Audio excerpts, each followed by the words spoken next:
제가 이스라엘 있을 때에 성탄 시즌을 맞이하여서 베들레헴이라는 지역을 방문한 적이 있습니다. 역시나 사람들이 정말 많이 모였더라고요. 또 아름다운 화려한 장식들이 있었습니다. 또 다음 슬라이드를 보시면 예수님을 탄생하는 그 기념하는 교회를 배경으로 제가 사진을 한 장 찍어 봤습니다. 예수 탄생 교회라는 곳이고요. 역사에서 가장 오래되었다고 사람들이 생각하는 AD 339년에 이 교회가 지어졌습니다. 나중에 몇백 년이 흘러서 6세기에 유스타니우스 황제에 의해서 이 교회가 또 재건되고 또 확장이 되면서 지금의 건물 형태가 되었는데, 그러니까 지금 보시는 이 교회 건물이 한 1500년 정도 되었다고 보시면 되겠습니다.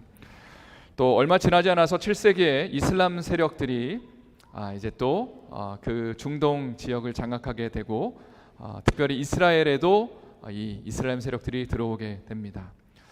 이슬람 사람들이 교회를 볼 때마다 다 파괴하고 불을 질렀었는데, 이 베들레헴에 있는 예수 탄생 교회는 그냥 두었다고 하죠.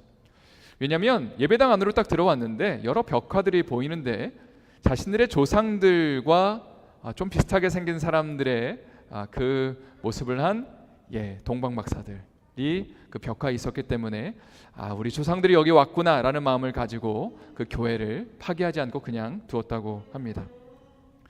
오늘 본문은 베들레헴이라는 도시를 배경으로 하고 있는데, 누가복음 2장 8절과 9절 말씀을 다시 한번 저희 읽어보도록 하겠습니다. 8절 9절 한번 읽겠습니다. 시작.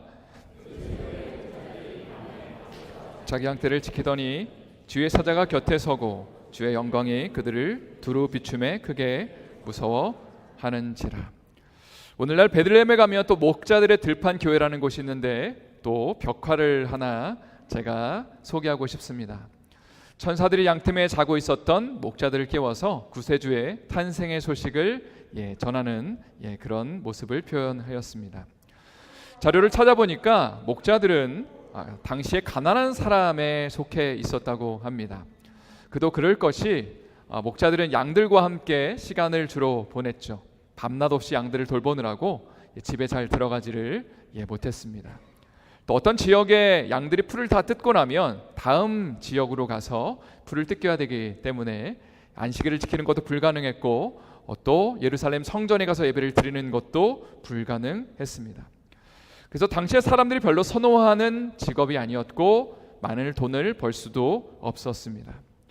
그런데 이런 질문이 던지는 거죠. 왜 천사들이 당시에 좀 가난했던 하층민에 속했던 목자들에게 가장 먼저 나타나서 구세주의 탄생의 소식을 알렸을까요? 오늘 말씀을 이해하기 위해서는 당시의 시대적인 배경을 좀 이해할 필요가 있습니다. 당시 로마 황제는 누가복음 1장에 보니까 가이사 아구스토라는 사람이 나오는데, 바로 아우구스투스 옥타비우누스라는 사람입니다. 로마 제국의 1대 황제로 알려져 있죠. 톰 라이트라는 신학자는 아우구스투스에 대해서 다음과 같이 묘사하고 있습니다. 제가 한번 읽어드릴게요. 아우구스투스는 위대한 로마 공화정을 제정으로 바꾼 다음 수장이 되었다. 그는 자기가 온 세상에 정의와 평화를 안겨주었다고 선포했다. 죽은 양아버지가 신이 되었다고 선언하며 자신을 신의 아들이라고 칭했다. 시인들은 이제 막 시작된 새 시대를 노래했고, 역사가들은 아우구스투스와 더불어 그 절정에 달한 로마의 위대한 도약을 긴 이야기로 전했다. 사람들은 아우구스투스를 세상의 구주라고 불렀다. 그는 세상의 왕, 세상의 주였다. 그뿐이 아니다. 제국 동쪽 사람들은 그를 신으로 숭배하기 시작하였다. 쉽게 정리를 해본다면, 예수님이 태어나실 당시에 지중해 일대에 아우구스투스라는 그 로마 황제가 그 모든 지역들을 절대적 권력을 가지고 다스리고 있었다는 겁니다. 사람들은 그를 세상의 구주, Savior라고 불렀고, 혹은 Curious, 바로 주라고, 로드라고 그를 칭하였습니다. 또 팍스 로마나라는 말이 있죠. 로마의 평화라는 그런 의미를 담고 있는 말인데, 이것은 BC 27년부터 약 200년간 당시 지중해 지역에서 계속됐던 로마의 그 전성기, 평화기를 이야기합니다. 자, 그런데 이 시기에 새로운 황제가 태어났을 때, 혹은 새로운 황제가 이제 통치를 시작했을 때에 사람들이 이 소식을 만방에 전하게 되죠. 새로운 황제가 우리에게 평화를 가져다 줄 거다, 우리를 다스릴 거다, 기뻐하라 라는 이 소식을 당시의 사람들은 뭐라고 불렀냐면 헬라어로 유앙겔리온이라고 불렀습니다. 이것을 번역하면 굿뉴스 혹은 복된 소식, 복음이라고 불렀죠.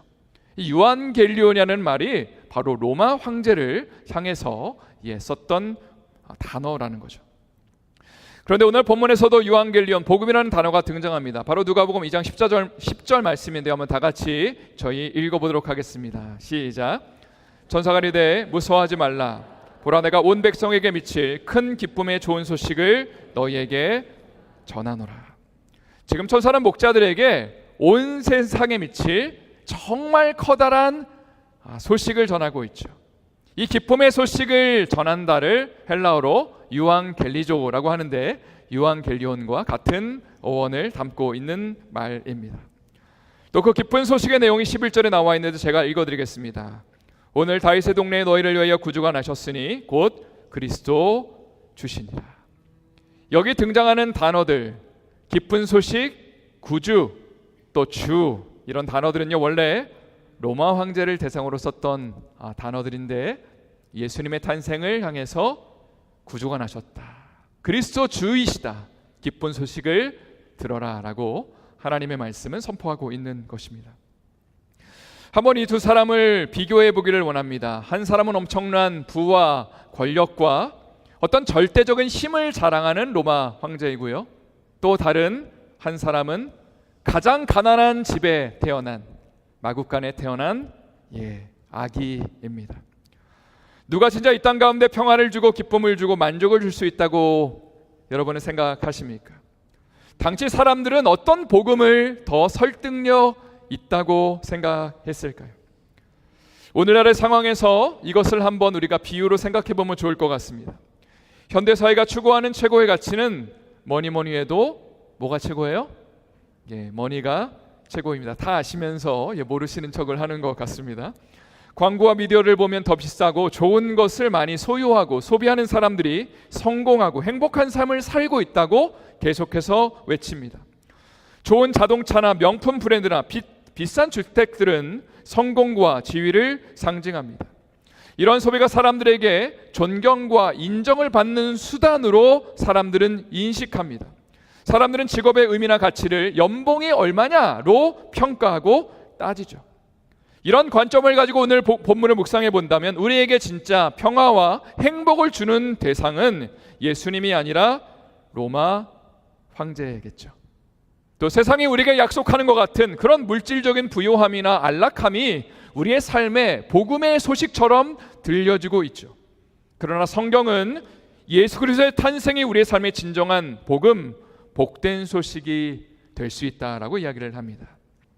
이것이 왜 가능한가? 두 가지 정도를 제가 생각을 해봤습니다.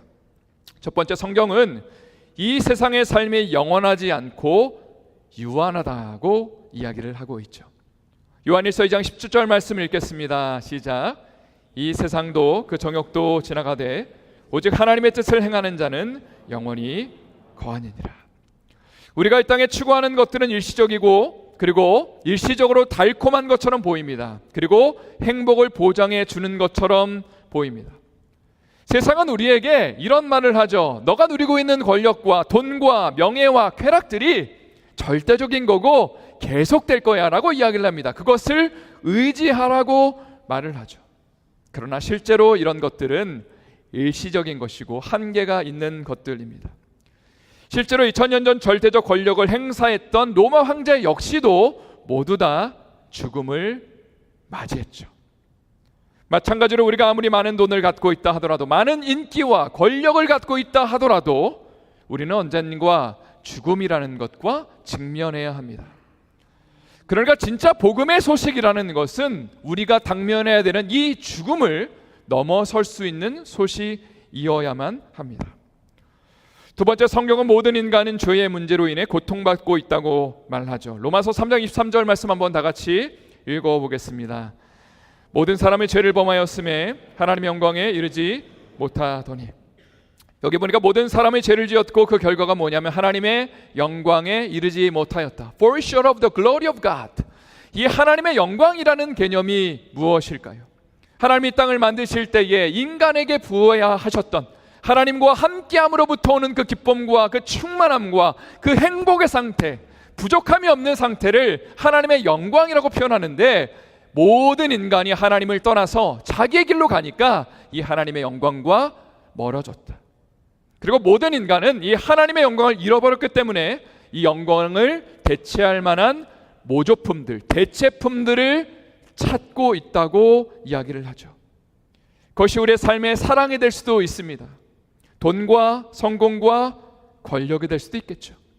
우리는 이런 것들을 통해 행복한 삶을 꿈꿉니다. 의미 있는 삶을 꿈꿉니다. 누군가와 사랑에 빠지면 이것이 나의 삶의 절대적인 행복을 보장해 줄 거라고 믿으면서 살아가고 있죠. 그러나 시간이 지나면 이런 것들이 우리 삶에 진정한 만족, 영원한 만족을 줄 수 없다는 것을 깨닫게 됩니다.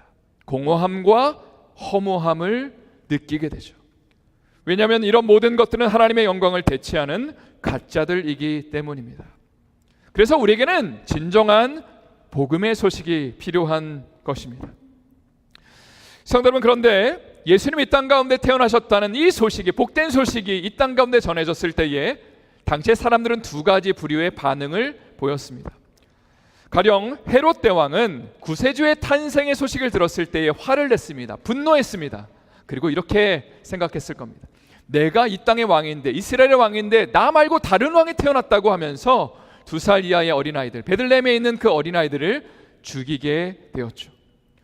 그러나 오늘 본문에서 이 소식이 목자들에게 선포됐을 때 그들은 다음과 같은 반응을 보이게 됩니다. 누가복음 2장 20절의 말씀 한번 다 같이 또 읽어보도록 하겠습니다. 시작. 목자들은 자기들에게 이르던 바와 같이 듣고 본 그 모든 것으로 인하여 하나님께 영광을 돌리고 찬송하며 돌아가니라. 왜 누군가에게 예수님이 태어나셨다는 소식이 분노의 소식이 되고 혹은 누군가에게 기쁨과 감격의 소식이 되었을까요? 왜냐하면 예수님이 왕으로 이 땅 가운데 오셨다는 것을 받아들이는 것은 결국 우리 자신이 나의 왕자에서 내려와 종의 자리로 내려가는 것을 뜻하기 때문입니다. 이 땅 가운데 그래서 많은 것들을 누리고 있는 사람들, 높은 자리에 있는 사람들은 그 자리를 예수님께 양보해 드리는 것이 싫은 거죠. 그분이 왕으로 오셨다는 그 소식에 내가 감격하기 위해서는 내가 누리고 있는 것들에서 내려와서 그 한계와 연약함을 인정하고 종의 자리로 내려가서 예수님 나의 삶의 왕이 되어 주십시오라고 고백하는 것이기 때문에 많은 것들을 누리는 사람들은 복음의 소식을 받아들이는 것이 어렵다는 것입니다. 그러나 베들레헴의 목자들처럼 우리의 삶에 발생하는 죄의 실상들, 연약함과 한계와 공허함을 인정하는 사람들은 예수님 믿는 것이 쉽게 됩니다. 왜냐하면 내가 이 땅 가운데 주인으로 살아가면서 느끼는 한계와 연약함들을 인정하기 때문이죠. 우리 삶에 발생하는 슬픔과 두려움과 염려와 애통과 우울함과 걱정과 근심의 무게를 아는 것입니다. 저는 이 자리에 있는 모든 분들에게 도전하고 싶습니다. 만약에 여러분의 인생 가운데 지금 정말 바닥을 경험하고 있다고 생각한다면, 야, 인생은 왜 이렇게 어렵냐, 힘드냐, 도대체 삶의 의미가 뭐냐 라고 질문하고 있다면 지금 바로 이 순간이 예수님을 왕으로 고백할 수 있는 아주 적기가 된다는 거죠. 내가 지금 많이 누리고 있는 사람들은 예수님의 오신 것이 그렇게 반갑지 않다는 겁니다. 그러나 오히려 내 삶의 연약함을 인정하는 사람들, 내가 무엇을 붙잡고 살아야 될지 고백하는 사람들이 있다면 바로 이 땅 가운데 왕으로 오신, 그러나 가장 연약한 종의 모습으로 오신, 하늘 보좌를 버리고 이 땅 가운데 오신 그 예수님을 나의 삶의 왕으로 모셔드릴 때에 참 재미있는 아이러니가 일어나게 됩니다. 나의 삶의 왕자에서 내려와서 내가 종이 되면 예수님 믿으면 이것도 안 되고 저것도 안 되고 정말 힘든 삶 사는 거 아닌가요? 라고 생각할지 모르겠지만 그 반대 역사들이 일어납니다. 우리가 종의 자리로 내려가서 예수님을 왕으로 모실 때에 그분이 누리셨던 그 하늘의 영광과 그 충만함과 그 은혜가, 하나님의 영광이 우리의 삶에 임하게 되는 거죠. 삶의 의미를 찾는 것이죠.